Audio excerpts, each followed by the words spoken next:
Double Take Sports Talk. 5 good minutes with the Watch Brothers. So coming up on the show, we are going to recap Monday Night Football, the Houston Texans and the Denver Broncos. We will have the analysis and our opinion on the game. We will have that for you coming up next.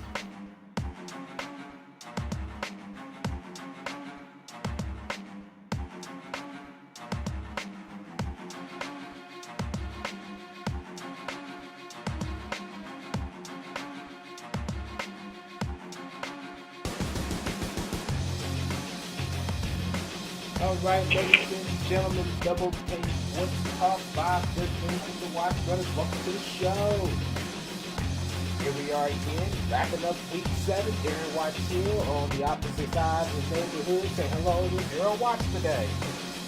Yes, sir. I'm here. Welcome to the show. Right. We are here once again to wrap up week 7 of NFL action. Monday Night Football, the Houston Texans and the Denver Broncos. All right. That's on the docket for the day. I'm sorry, say again? Anything you'd like to share? Yeah, I just got one announcement. Go ahead. Just so everybody know, November 1st, 2016, the trade deadline is at the end. November 1st, 2016, at 4 o'clock, New York time. Tuesday, November 1st, is the deadline Yep. for trades. Yes. Okay. So all trade ends 4 o'clock, November 1st, 2016. There you have it. Trade deadline. That's it. So hopefully all the teams get who they want in trades. Otherwise, they have to resort to free agencies for the rest of the way. All right. On the docket, Houston Texans, Denver Broncos. Ready to do it? Rock it, man. All right, ladies and gentlemen, our 5 minutes starts now. As we all know, the Denver Broncos defeated the Houston Texans 27-9. I believe Denver's defense did not allow a touchdown in this game under any circumstance. That's absolutely right. That's absolutely right. Brock Osweiler, 22 for 41, 131 yards, no touchdowns, no interceptions.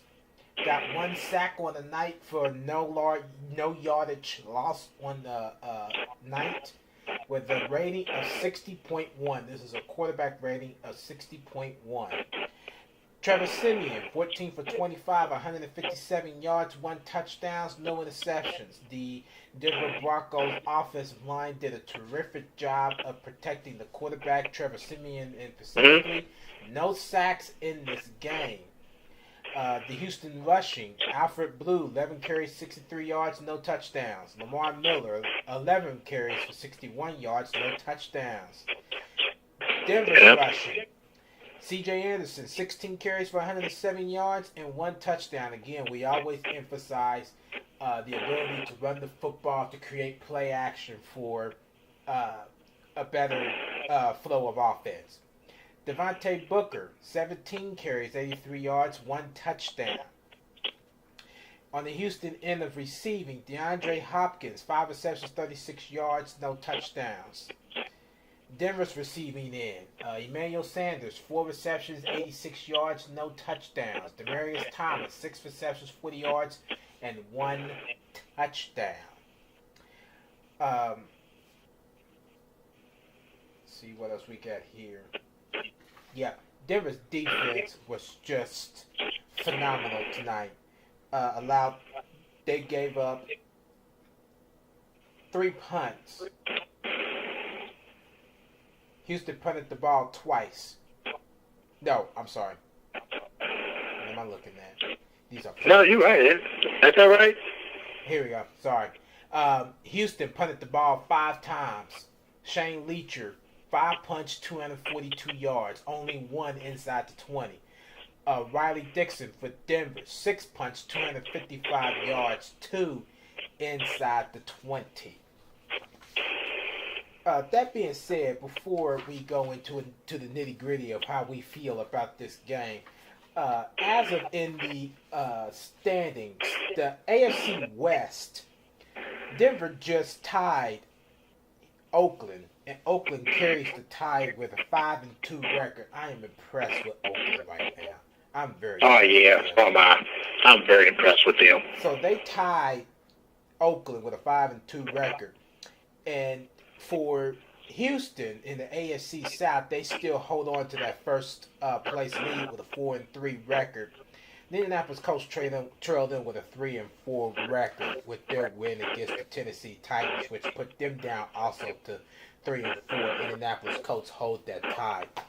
Daryl, looking at this game and looking at your notes and looking over what you see, what stood out to you in this game, and what could you have thought could have done better for each of the teams? Well, for the first part, even though that Denver did win this game, I'm surprised they won this game. And I'm going to tell you why. I'm pretty surprised on why they won this game. You picked them to win this game. Huh? You picked them to win this game. I did, and I'm going to explain why I am surprised that they won this game. The penalties killed them. 7 penalties for 83 yards. Houston had 2 for 15 yards. Now, with Denver, with those type of penalties, and with them, even though that they probably overcame these penalties, I'm still surprised that they was able to win the game the way they did. But here's what I believe that really covered the bases for them. The touchdowns. 3 total touchdowns, 2 rushing each from C.J. Anderson and Devontae Booker, and then, of course, a passing touchdown from Trevor Siemian. You know, to overcome those type of issues to still win the game, that's why I picked them to win, and I'm still kind of surprised they did based off the penalties, and they were still able to overcome these penalty yardage to win the game. And you think about it, you got a point. But looking at the Denver defense also, just to highlight, Denver's defense had a total of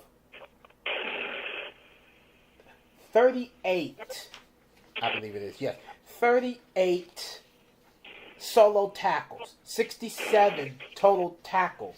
I'm sorry, that's Houston. Yeah, Houston had a total of 38 solo tackles, 67 tackles in their loss. So, yeah, that's another surprising reason why the Denver Broncos actually winning the game.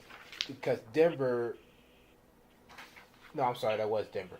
That was Denver that had 67 total tackles.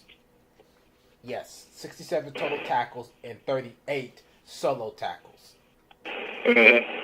So yeah, that's surprising on their end to actually, not surprisingly, but looking in Houston, 57 total tackles, 41 solo tackles, no sacks.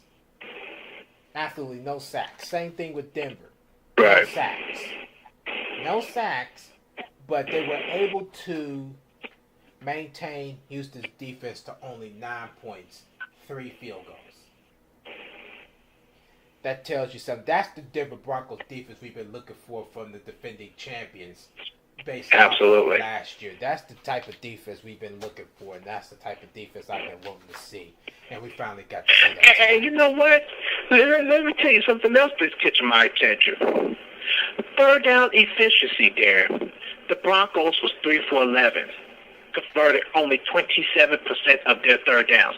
How did they win this game, man? Obviously, they didn't go into third down a whole lot then.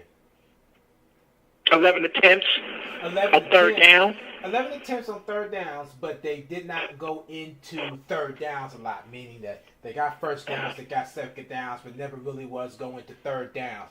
It was very seldom that they would go into third downs. For example,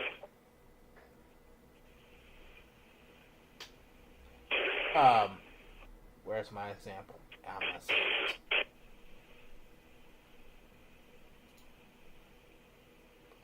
I see it. Okay, see, yeah. Ah, here we go. Okay. Um,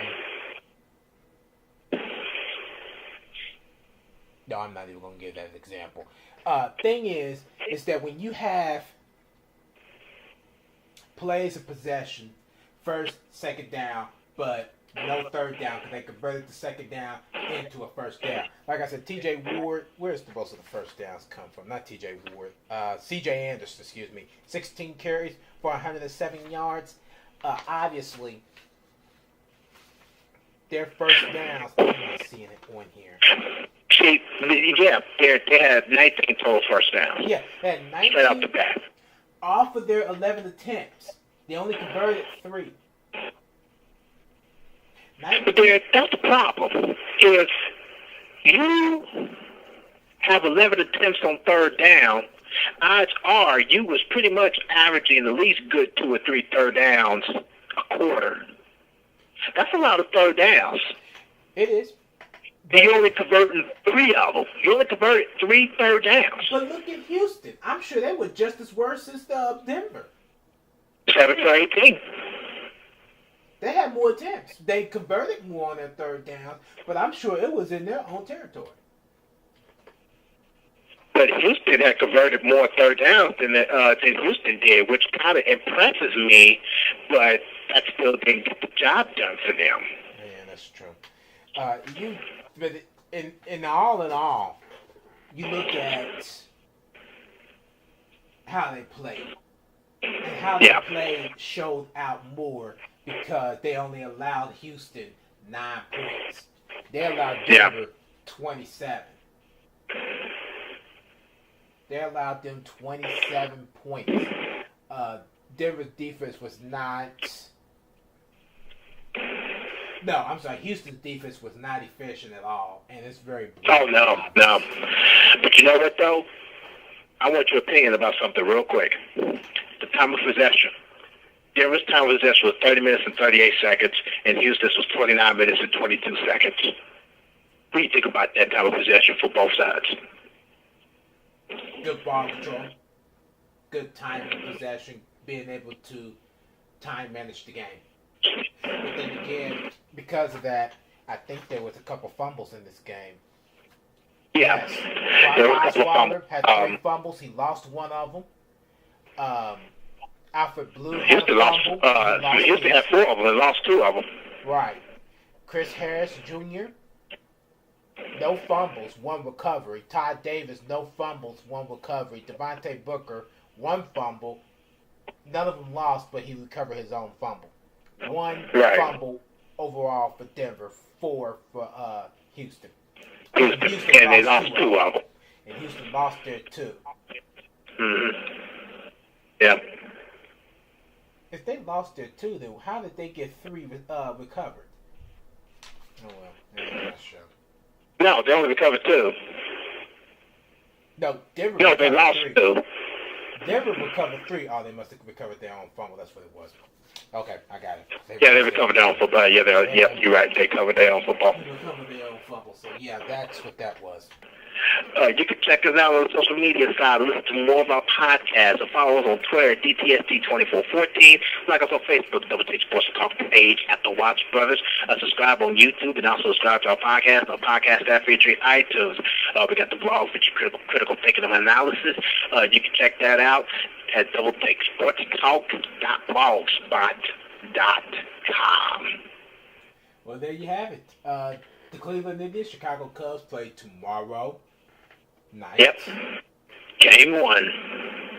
Game 1 of a historic baseball season. So that's something to keep in mind.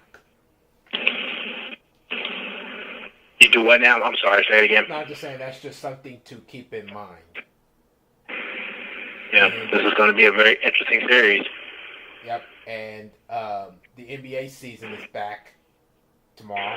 We have the Knicks and Cavaliers tomorrow, the Jazz and Trailblazers, and the Spurs and Warriors all tomorrow as the NBA welcome back its NBA season. Yeah.